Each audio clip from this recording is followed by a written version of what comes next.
Dan Morning Session with Nuim Hayat kali ini akan membahas terkait bagaimana negara raksasa seperti Rusia bisa kewalahan dalam menghadapi negara kecil seperti Ukraina.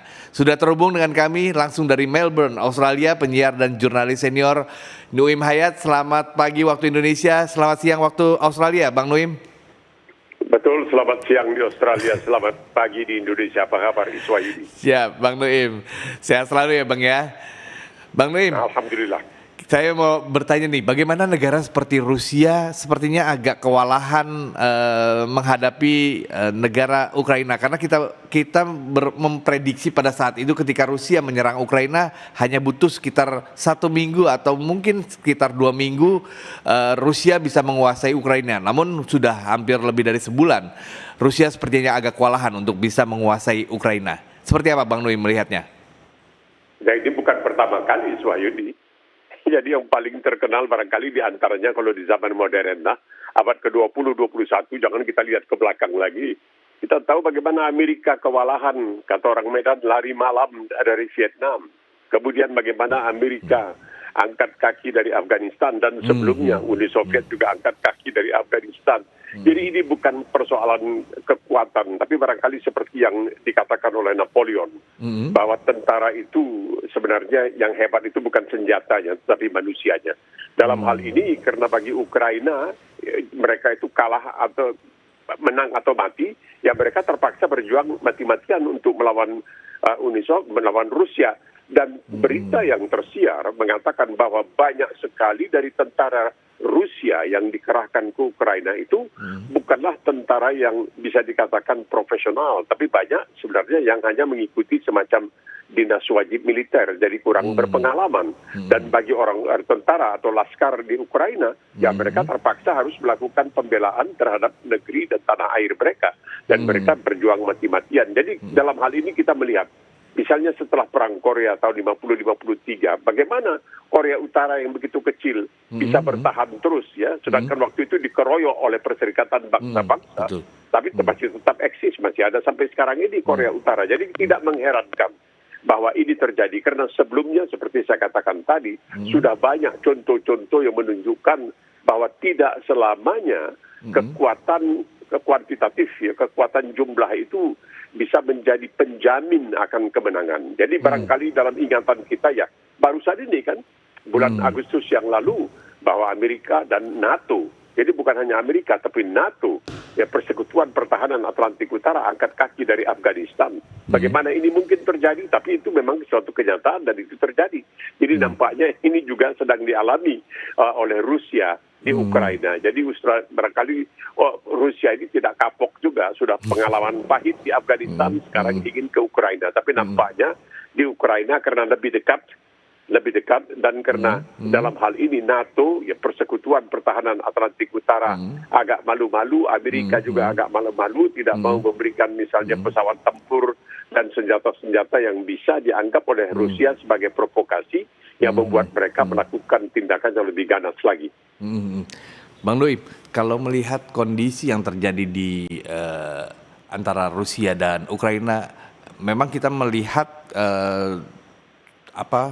teknologi yang dimiliki, teknologi persenjataan yang dimiliki Rusia itu bisa secepatnya, dalam arti mampu melumpuhkan Ukraina, seperti ketika Amerika Serikat dulu mampu segera menguasai Irak, bisa dibilang seperti itu. Apakah memang mampu atau bisa bertahannya Ukraina ini karena memang dalam tanda petik ada faktor-faktor lain, misalkan seperti ada negara-negara dari Eropa yang kemudian memasok senjata, karena diduga memang itulah yang terjadi saat ini di Ukraina dalam konteks perang dengan Rusia. Seperti apa Bang Doi melihatnya? Tapi senjata saja seperti yang dikatakan Napoleon masih belum cukup.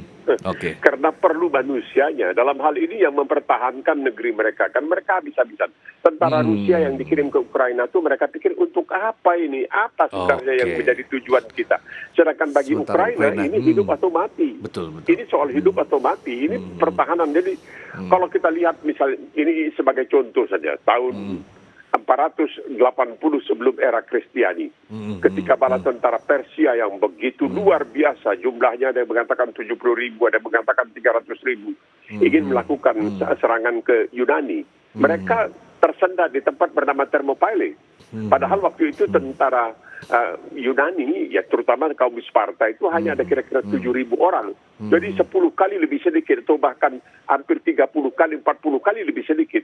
Tapi karena kemampuan pertahanan mereka dan juga karena strategi mereka dan karena juga keadaan medan pada waktu itu, membuat mereka mampu untuk memberikan perlawanan yang cukup tangguh. Kalau saja tidak terjadi pengkhianatan di kalangan tentara Sparta itu. Sehingga sekarang ini banyak panglima, komandan atau panglima tentara itu sebelum mengerahkan bala tentara mereka selalu mengingatkan prajurit mereka tentang Thermopylae. Bagaimana hebatnya bangsa Sparta yang jumlahnya tidak seberapa mampu menahan bala tentara Persia yang jumlahnya lebih dari 10 kali lipat. Dan ini menarik sekali sebenarnya apa yang terjadi di Ukraina ini. Menunjukkan sekali lagi bahwa sejarah itu tidak berdusta, bahwa sejarah itu memang menunjukkan bahwa tidak selamanya yang besar bisa dengan mudah mengalahkan yang kecil. Ada kalanya yang kecil itu bahkan yang mengalahkan yang besar. Kita memang bisa dibilang berharap juga apa yang terjadi di Ukraina dari gempuran Rusia ini bisa segera berakhir, karena beberapa kali proses-proses perdamaian itu sudah atau negosiasi sudah dilakukan oleh kedua negara, namun sepertinya berakhir masih belum seperti yang diinginkan oleh banyak negara.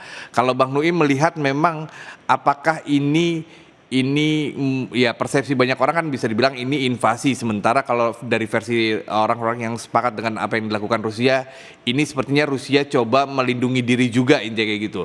Bang Nuim sendiri melihatnya apakah perdamaian memang akan segera terjadi di sana, Bang Nuim? Ya, tapi perdamaian akan terjadi apabila segala persyaratan yang diajukan oleh Rusia diterima. Sekarang Rusia ini dalam keadaan sakit hati luar biasa. Kata orang Medan itu, sakitnya tidak seberapa malunya itu. Bahwa dia menganggap barangkali dalam 1 minggu, 2 minggu, 3 minggu bisa selesai. Sekarang sudah berminggu-minggu dan belum selesai. Ini sesuatu kehilangan muka itu bukan hanya ciri-ciri orang Asia seperti kita di Indonesia. Selalu dikatakan orang Asia itu paling takut kehilangan muka. Ya, ini Putin juga kehilangan muka. Bukan hanya kehilangan muka di luar negeri, tapi lebih celaka lagi kehilangan muka di dalam negeri, dan dia nanti bisa ditumbangkan oleh orang-orang yang merasa sangat malu. Telah terbukti bahwa Rusia dengan segala persenjataan yang pernah disesumbarkan begitu dahsyat, sekarang ini disebutkan lagi tentang ada katanya peluru kendali antar benua yang super yang dan lain sebagainya yang tidak bisa dicegah, yang bisa mencapai kemana saja di dunia ini dan lain sebagainya. Tapi apa gunanya kalau memang musuh di depan mata, yang tentaranya secuil, yang presidennya bekas seorang komika, seorang komedian, pelawak dan sebagainya. Dia berhalangan dari Kiev, dia terpaksa ke ibu kota Kiev, dia terpaksa mundur.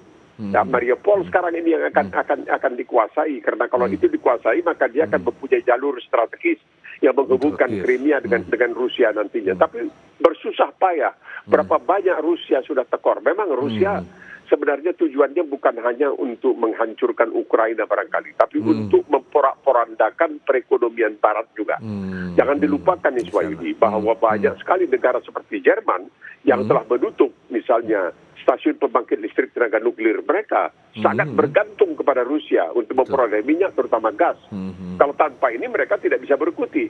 Dan ini menjadi semacam suatu alat senjata yang sangat luar biasa oleh Putin. Jadi sekaligus tampaknya Putin juga ingin menunjukkan kepada umat manusia bahwa dia mampu memporak-porandakan, mencenang perentangkan perekonomian Barat. Nah, Amerika sendiri dalam keadaan kewalahan sekarang dibandingkan orang dengan Tiongkok, dan Amerika nampaknya belum mampu untuk menyaingi atau mempunyai kemampuan yang setimpal dengan yang dimiliki oleh Tiongkok sekarang ini. Dan keadaan seperti yang terjadi di Pasifik, sekarang kita pernah bicara mengenai persoalan Kepulauan Solomon. Sekarang sudah resmi bahwa Kepulauan Solomon telah menandatangani kerjasama keamanan dengan Tiongkok dan Rusia dan Australia dan Amerika, betul-betul kelimpungan kalang kabut. Oh, berarti yang kemarin kita bicarakan itu Bang Nuim, berarti Solomon sudah menandatangani kerjasama antara Solomon dengan Tiongkok ya Bang Nuim ya? Iya, sudah. dan tidak bisa dicegah lagi karena sekarang Menteri Pasifik sekarang Pertahanan jadi menarik Australia di sana mengatakan ya. apa boleh buat. Tiongkok ini siap, punya siap. uang yang begitu banyak berlebihan dan sebagainya. Nah, Bang Nuim, bisa dibilang kan kalau misalkan prediksi banyak orang Rusia bisa menguasai Ukraina dengan dengan durasi waktu yang tidak terlalu lama. Namun sekarang kan bisa dibilang Rusia sepertinya dalam tanda petik dipermalukan. Apakah dalam konteks untuk menguasai Rusia perlahan tapi pasti mungkin Putin kemudian hilang kendali yang bisa dibilang mungkin karena malu dia bisa mengeluarkan nuklirnya. Ini kan yang ditakuti banyak negara bisa dibilang dalam konflik antara Rusia dan Ukraina. Seperti apa Bang Dwi melihatnya? Yang penting di sini Iswayudi adalah tanggal 9 Mei.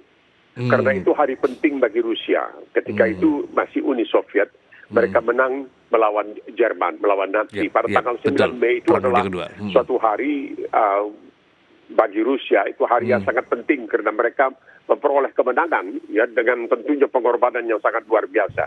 Jadi banyak yang mengatakan mungkin Putin akan menunggu apakah bisa sampai tanggal 9 Mei nanti dia menguasai atau menundukkan Ukraina sehingga Ukraina akan patuh kepada Rusia seperti yang dituntut oleh Putin sejak awal bahwa Ukraina tidak akan menjadi anggota Persekutuan Pertahanan Atlantik Utara, tidak akan semakin dekat dengan Barat dan lain sebagainya. Tapi apa yang terjadi sekarang ini? Coba bayangkan, Finlandia dan Swedia sudah mulai memikirkan untuk bergabung dengan NATO, dengan Persekutuan Pertahanan Atlantik Utara, sedangkan sebelumnya mereka tidak mau bergabung. Tapi melihat keadaan sekarang ini, jadi ini adalah akibat-akibat yang tidak terduga, yang atau di luar dugaan. Jadi ini tanggal penting, ini adalah tanggal 9 Mei. Apakah Rusia mampu untuk betul-betul menyelesaikan, kalau mau dikatakan menuntaskan misinya di Ukraina atau tidak? Kalau tidak, ini ada dua hal yang bisa terjadi. Bahwa Putin akan menjadi semakin ganas atau seperti perkiraan sementara ahli intelijen di Barat, bahwa kemungkinan orang-orang di sekitar Putin akan bergerak dan menetralisir. Ya, menetralisir dalam hal ini barangkali ya menangkap Putin atau memenjarakannya atau bagaimana supaya barangkali Rusia bisa kembali ke masyarakat internasional ya. Seperti apa Anda melihat ketika banyak pihak kemudian menyandingkan apa yang terjadi dengan standar ganda yang diterapkan oleh PBB dalam konteks Ukraina diserang oleh Rusia dibandingkan dengan yang dilakukan Israel terhadap Palestina. Apakah memang Bang Nuim sendiri melihat memang ada standar ganda dalam konteks penyerangan tersebut? Ini sudah lama, tapi bukan Perserikatan Bangsa-Bangsa. Perserikatan Bangsa-Bangsa, Iswayudi tahu, sudah mengeluarkan lebih dari 53 resolusi terhadap Israel, yang semuanya diblokir oleh Amerika Serikat karena Amerika punya hak veto. Nah, ini menariknya begini, ketika Presiden George Bush Jr. ya akan melakukan serangan terhadap Irak, antara lain selain dari dusta yang mengatakan bahwa di Irak ada senjata pembukaan massal yaitu nuklir atau senjata kuman atau senjata biologi, juga dikatakan bahwa Irak tidak memperdulikan 12 resolusi Perserikatan Bangsa-Bangsa. 12, Israel 53. Tapi tidak ada yang berani, bukan saja Israel itu dibela, tetapi juga dibantu Amerika itu tiap tahun minimal paling sedikit memberikan $3 miliar kepada Israel. 1,5 miliar kepada Mesir, $3 miliar kepada Israel. Jadi semua ini orang juga mengatakan, kita tidak mengatakan bahwa apa yang dilakukan oleh Putin adalah benar. Tidak. Benar, betul. Itu salah. Karena begitu banyak manusia yang tidak berdosa, orang-orang sipil, anak-anak yang tewas. Kita tidak mengatakan itu. Betul. Tetapi sikap manusia. Kita melihat kenapa yang di satu diiakan, yang di lain ditidakkan. Kenapa begitu? Jadi ini sebenarnya bertentangan sekali dengan seharusnya hati sanubari, dengan hati nurani manusia, dengan keadilan, dengan etika dan lain sebagainya. Kalau itu tidak benar, maka ini juga tidak benar. Lihat apa yang sekarang terjadi di Masjidil Aqsa, di Al-Quds, di Yerusalem setiap bulan puasa. Sudah berapa? Ini anak-anak yang tewas di Ukraina. Di Palestina itu berapa ribu anak-anak yang sudah tewas, berapa ribu anak-anak yang sudah tewas. Jadi kita tidak bicara dengan orang dewasa. Jadi inilah ada kemenduaan dalam hal ini. Bukan salah Perserikatan Bangsa-Bangsa. Ini juga menunjukkan bahwa Perserikatan Bangsa-Bangsa itu sebenarnya tidak berdaya. Kalau kelima negara pemegang veto tidak setuju, yaitu Amerika, Inggris, Prancis, kemudian Rusia dan Tiongkok, mereka ini yang sangat berkuasa sebenarnya di dunia ini. Janganlah kita menghibur diri atau kita mengelabui diri kita sendiri. Ini yang lima ini bisa berbuat apa saja di Perserikatan Bangsa-Bangsa karena mereka punya hak veto. Jadi 53, lebih dari 53 resolusi yang sudah dikeluarkan terhadap Israel. Tidak ada satupun yang bisa dijalankan. Ya, inilah kenyataan sekarang ini. Jadi barangkali apalagi belakangan ini kan sudah beredar tulisan-tulisan yang mengatakan Presiden Zelensky dari Ukraina menginginkan mencita-citakan suatu Ukraina yang dikatakannya sebagai Israel yang lebih besar. Karena dia sendiri memang keturunan Yahudi. Jadi dia menginginkan katanya bahwa Ukraina ini akan menjadi a bigger Israel yang lebih besar dan lain sebagainya. Tapi ya itulah kenyataannya bahwa di Israel bisa terjadi, kenapa di Ukraina tidak bisa terjadi? Dan kita tidak memaafkan. Kita tidak memaafkan apa yang terjadi karena begitu banyaknya orang sipil yang tidak berdosa, anak-anak yang telah menjadi korban. Lihat keporak-porandaan, kecentang-perengan, bagaimana keadaan kota-kota yang ada di Ukraina yang begitu indah dengan gedung-gedung dengan arsitektur yang klasik dan lain sebagainya. Sekarang ini tinggal apa? Reruntuhan. Betul. Nah, Bang Doim melihat apa yang terjadi di Perserikatan Bangsa-Bangsa, bisa dibilang apakah memang 5 atau sejumlah negara yang memegang hak veto itu juga tidak bisa ambil bagian untuk mengkritisi Amerika dalam konteks dia melihat ada sebuah negara yang juga dalam tanda petik dizalimi oleh negara lain, negara yang bisa dibilang punya legalitas sebagai negara yang jelas namun diinvasi oleh negara lain. Apakah memang kita juga kan mengkritisi harusnya tidak hanya kepada Amerika namun sejumlah negara yang seharusnya juga punya standar yang jelas di kasus ini. Bang Noim seperti apa melihatnya? Ya, tak bisa. Ini ada kejanggalannya. Namanya Perserikatan Bangsa-Bangsa, tapi apa yang disebutkan ada yang sama tapi ada yang lebih tinggi. Primus inter pares, ya, sama tapi lebih tinggi. Jadi sebuah anggota punya satu suara. Sebagaimana demokrasi, semua rakyat punya satu suara. Di Perserikatan Bangsa-Bangsa semua anggota punya satu suara. Tapi ada 5 negara yang suaranya lebih hebat dari suara siapapun. Dan dia bisa menganulir, dia bisa membatalkan. Ini yang terjadi. Jadi kalau sekarang ini misalnya Rusia dikeluarkan dari Komisi Hak Asasi Manusia di Perserikatan Bangsa-Bangsa, bagi Rusia itu tidak menjadi persoalan. Karena kalaupun ditantang terusan, dia bisa juga mengatakan, jangan lihat saya saja. Bagaimana dengan negara-negara lain yang bisa melakukan sekehendak hatinya?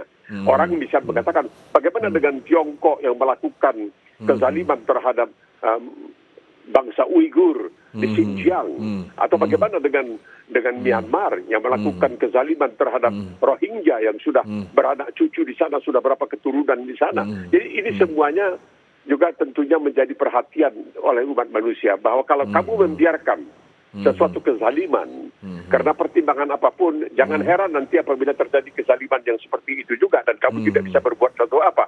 Ketika kamu mencela kezaliman yang baru itu, maka orang mengatakan kamu munafik karena kamu membiarkan yang satu tapi menolak yang lain, yang sama saja. Tidak bisa itu terjadi. Jadi tidak ada istiqamah, tidak ada konsistensi. Ini yang menjadi masalah.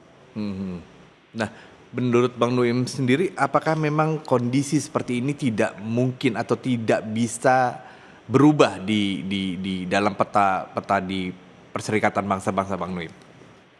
Ini nampaknya mustahil. Ini sudah terlalu lama berlaku.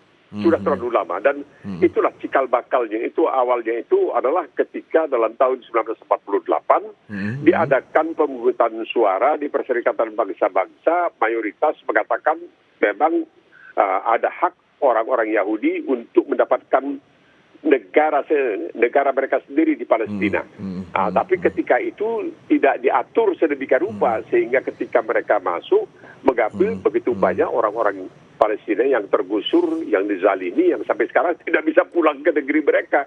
Makanya ada 2, paling tidak itu ada 2 kamp pengungsi di Lebanon, yaitu Shatila dan Sharba dan Shatila di Lebanon, di mana orang-orang Palestina itu terus berada di sana, mereka tidak bisa pulang dan tidak bisa, dan Israel tidak akan mengizinkan mereka pulang, dan ini didukung.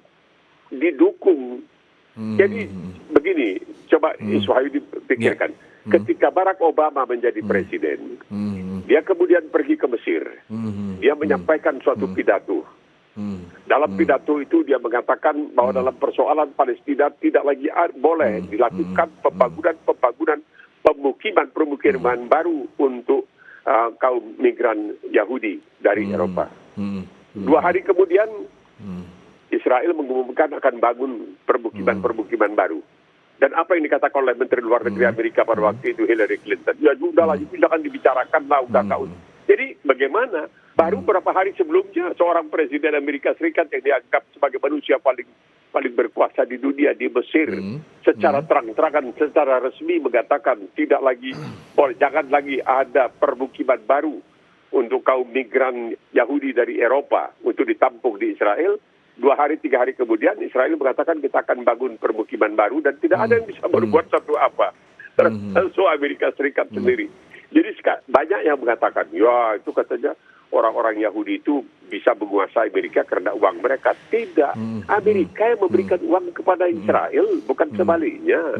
Itu minimal $3 miliar setahun, minimal, paling sedikit. Nah, Bang Nuim, bisa dibilang seperti yang kita ketahui bahwa Indonesia dulu pernah keluar dari PBB di tahun 1965 karena alasan pada saat itu PBB menerima Malaysia sebagai anggota tidak tetap. Nah, apakah dalam konteks saat ini untuk menunjukkan keseriusan Indonesia dalam membela Palestina, perlukah itu dilakukan? Dan karena bisa dibilang standar ganda ini kalau tidak ada shock terapi mungkin tidak akan ada perubahan seperti Bang Nuim tadi bilang. Seperti apa Bang Nuim? Mungkin keberadaan Indonesia di Perserikatan Bangsa-Bangsa jauh lebih menguntungkan.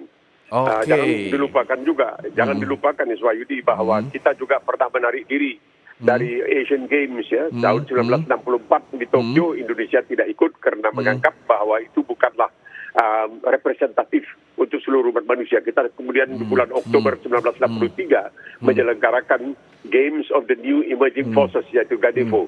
Jadi Indonesia itu menarik diri dari PBB sudah lebih awal dan kembali setelah terjadi peristiwa G30S. Tapi keberadaan kita, karena kita juga tidak akan dianggap terlalu hilang begitu ada, karena kita salah satu dari 190 negara yang menjadi anggota. Jadi kalau satu tidak ada di situ, tentunya tidak akan begitu dirasakan. Jadi keberadaan kita di dalam PBB, kalau kita memang bisa menyuarakan suara-suara yang membela betul-betul keadilan dimanapun keadilan itu dilanggar, kita membela hak asasi manusia siapapun yang dilanggar dan kita tidak pandang bulu, itu kita akan lebih bermanfaat berada di Perserikatan Bangsa-Bangsa karena memberikan forum kepada kita. Ingat bahwa kita pernah pada suatu kali dalam suatu resolusi itu abstain, ya, resolusi mengenai Iran kita abstain kalau saya tidak salah.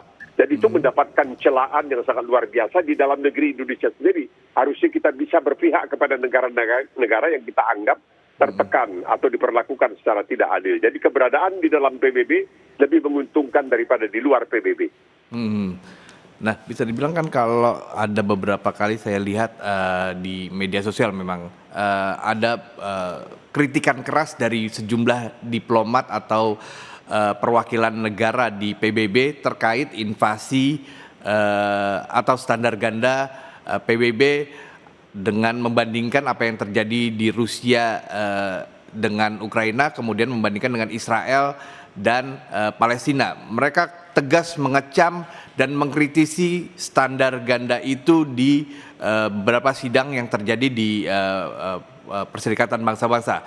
Nah, apakah Indonesia juga harus menunjukkan sikap yang tegas dan jelas seperti yang mereka lakukan, Bang Nuim? Kalau itu dilakukan sangat bagus. Oleh sebab itu nanti Indonesia bisa dianggap betul-betul tidak berpihak ke kiri atau ke kanan, betul-betul bebas dan aktif.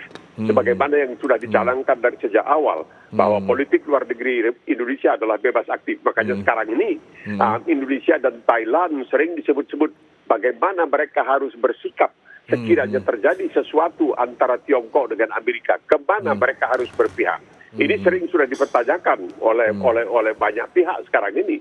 Karena Indonesia itu bebas dan aktif, dan Thailand juga dianggap bebas dan aktif, ya tidak seperti Indonesia ya, yang secara formal menyebutkan politik luar negerinya itu bebas dan aktif. Dan di dua negara sering disebut-sebut di Asia Tenggara, kemana mereka akan berpihak sekiranya terjadi sesuatu yang tidak diinginkan antara Amerika Serikat dengan Tiongkok. Jadi keberadaan di Perserikatan Bangsa-Bangsa itu akan memberikan forum, memberikan mikrofon lah kepada Indonesia untuk menyampaikan pandangannya. Diterima atau tidak itu bukan persoalan, tapi akan dicatat di dalam sejarah bahwa dalam satu kasus ini atau kasus ini Indonesia telah berlaku demikian, berlaku dengan adil, berlaku secara objektif dan lain sebagainya. Itu penting bagi anak cucu kita di masa mendatang. Bisa dibilang krisis atau konflik yang terjadi Ukraina dan Rusia ini juga sudah melebar ke beberapa institusi seperti bisa dibilang di bidang olahraga. Saya baru dapat informasi bahwa di Wimbledon sejumlah atlet dari Rusia tidak diizinkan untuk bertanding di sana. Nah, apakah ini juga bisa dibilang standar ganda ini kan kemudian merebak ke sejumlah lembaga-lembaga lain? Menurut Bang Nuim seperti apa sih harusnya mereka melakukan? Jadi ini bukan standar ganda, tetapi ini penghukuman sebenarnya. Walaupun bukan mereka yang bersalah, kita lihat kan bahwa di dalam Olimpiade misalnya itu atlet Rusia tidak bisa bertanding atas nama Rusia. Mereka hanya bertanding atas nama organisasi olahraga mereka. Itu masih mereka diberikan kesempatan karena apa? Karena Rusia dituduh dan didapati ya secara nyata telah melakukan pelanggaran-pelanggaran terhadap narkoba dan lain sebagainya, yaitu doping terhadap para atletnya.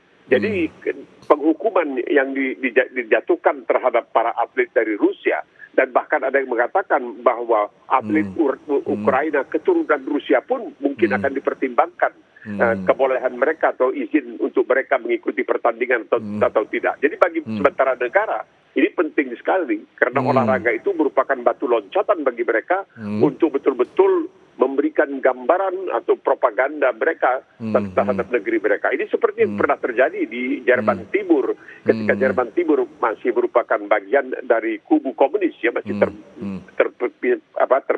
terpisah dua antara Jerman Barat dengan Jerman Timur. Itu Jerman Timur menganggap bahwa melalui olahraga mereka bisa menonjolkan kehebatan negeri mereka dan sistem mereka, yaitu komunis. Mereka melakukan macam-macam doping, ya, sehingga dikatakan bahwa seorang atlet dari Jerman Timur itu bukan dipersiapkan di lapangan latihan, tetapi di dalam laboratorium obat-obat yang tidak disahkan oleh organisasi olahraga internasional. Jadi banyak sekali pada waktu itu, misalnya atlet-atlet dari Jerman Timur itu yang ketika akan bertanding itu, maaf cakap, membawa air seni orang lain. Ketika nanti air seni mereka diperiksa, mereka memberikan air seni orang lain yang tidak menggunakan doping. Dan bahkan ada laporan yang mengatakan bahwa atlet-atlet putri mereka itu sengaja dihamilkan. Karena pada waktu hamil muda itu kekuatan mereka lebih hebat, habis itu digugurkan. Nah, ini yang dilakukan. Jadi olahraga itu dianggap sebagai sesuatu ajang yang penting bagi sebuah negara tertentu untuk menonjolkan dirinya. Ya, jadi dengan adanya larangan misalnya nanti di Roland Garros di Prancis, yaitu turnamen tenis di Prancis, dan juga turnamen tenis di Wimbledon di Inggris, mudah-mudahan ini ya tidak akan membuat Putin misalnya mengurungkan langkah atau surut langkah. Tapi paling tidak menunjukkan kepada dia bahwa ini tindakannya ini tidak bisa diterima oleh umat manusia. Nah, tapi kalau dalam konteks penghukuman ini kan kemudian menyandera, ya bisa dibilang lembaga-lembaga yang akan melakukan kegiatan-kegiatan seperti itu. Karena bisa dibilang saat ini juga ada dalam tanda petik tekanan dari Amerika ketika Indonesia nanti akan menjadi tuan rumah di G20. Kalau misalkan Indonesia akan mengundang Rusia, bisa dibilang Amerika akan memboikot pelaksanaan G20 di Indonesia. Nah, ini kan bisa dibilang kayak bentuk tekanan sebuah negara adidaya terhadap penyelenggara. Bisa dibilang penyelenggara akhirnya tersandera, timbul kebimbangan dan harus memilih. Seperti apa Bang Nuim melihat ini? Ya, tapi ini kan lain soalnya. Karena bagi Indonesia, sebagaimana pernah dilakukan oleh Australia, ketika Australia menjadi tuan rumah, itu waktu itu peristiwa Crimea dan sebagainya. Apa boleh buat, mereka merasa perlu adanya kehadiran dari pihak Rusia supaya mereka mengetahui secara nyata bahwa umat manusia itu atau sebagian besar umat manusia, karena Iswahyudi tidak semua negara dengan terang-terangan mengecap, mengutuk Rusia. India misalnya, India tidak mau mengutuk karena dia punya kerjasama yang sangat penting dengan Rusia. Dengan Rusia, jadi betul. kalau sekiranya mereka hadir di Bali nanti bulan November nanti dan memberikan kesan, mereka akan menyampaikan, wah waktu di sana itu, misalnya kalau Putin tidak hadir lah wakilnya, Bapak Presiden waktu kita di sana itu banyak sekali yang sebenarnya marah kepada kita dan lain sebagainya. Ini merupakan saluran untuk memasukkan. Jadi memang Indonesia tidak bisa melarang karena sebagai presiden atau ketua presidensi yang sekarang ini G20, ya terpaksa harus mengayomi seluruh ke-20 negara yang masuk di situ. Jadi ini memang agak susah, tapi tidak akan ada yang menyalahkan kalau sekiranya Indonesia nanti juga mengundang Rusia. Karena apa? Karena sekarang sudah terjadi. Dalam suatu pertemuan baru-baru ini beberapa hari yang lalu ketika wakil Rusia bicara, banyak wakil-wakil negara Eropa lainnya meninggalkan ruang sidang. Nah ini bisa terjadi, ini satu protes. Jadi ini kesempatan juga sebenarnya. Jadi kalau Indonesia mengundang Rusia dan Rusia ada di sana, dan ketika wakil Rusia berdiri untuk berbicara, maka ada utusan negara-negara tertentu yang meninggalkan ruang sidang, itu berarti pemboikotan. Itu berarti pernyataan tidak setuju dengan apa yang dilakukan oleh Rusia di Ukraina. Jadi kita melihat positifnya, jangan lihat negatifnya saja. Karena kalau kita lihat positifnya, ini yang bisa terjadi dan semoga ini disampaikan, diteruskan kepada pimpinan di negara tersebut dan mungkin ini bisa menyadarkan mereka. Jadi kalau menurut Bang Nuim sendiri bahwa apa yang bisa dibilang apa yang bentuk protes yang dilakukan Amerika terkait kedatangan delegasi dari Rusia nantinya itu hal yang biasa dan tetap fokus dengan penyelenggaraan dan mensukseskan penyelenggaraan G20 nanti di Bali, Indonesia ya Bang Nuim ya? Iya betul. Jadi itu kesempatan.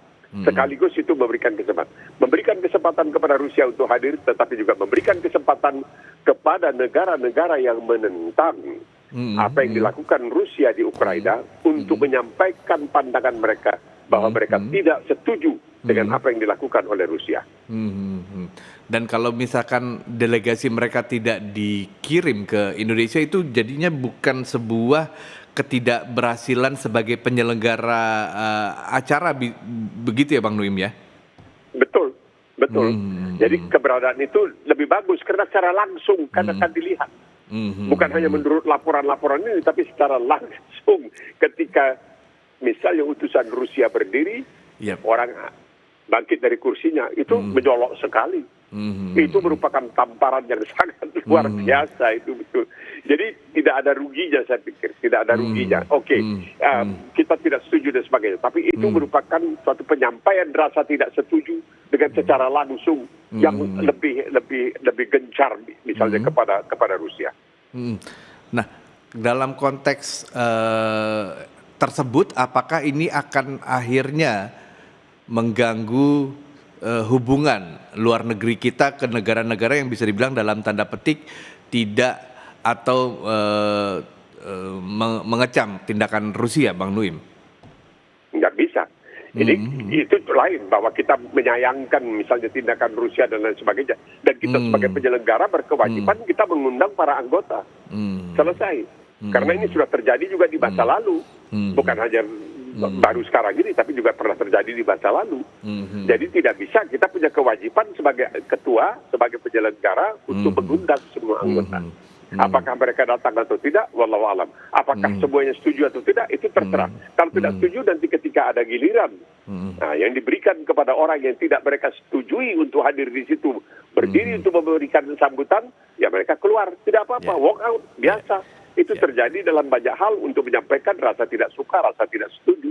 Itu lebih nyata lagi dan itu lebih mengena sasaran, saya pikir. Siap.